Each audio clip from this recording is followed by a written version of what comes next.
वसिष्ठमैत्रावरुणकौण्डिन्यत्रयाश्रेय प्रवरान्विता वसिष्ठगोत्रोद्भवस्य अखिलाण्डकोटिब्रह्माण्डनायकस्य Shri सच्चिदानन्दस्वरूपस्य सूर्यवंशपावनस्य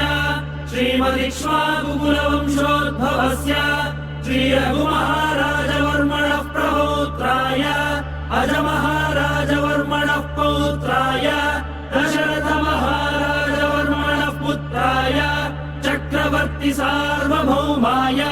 Shri Mahavishnu अवतारभूताय Bharatkhand आत्मस्वरूपाय Shri पट्टाभिरामचन्द्र स्वामिने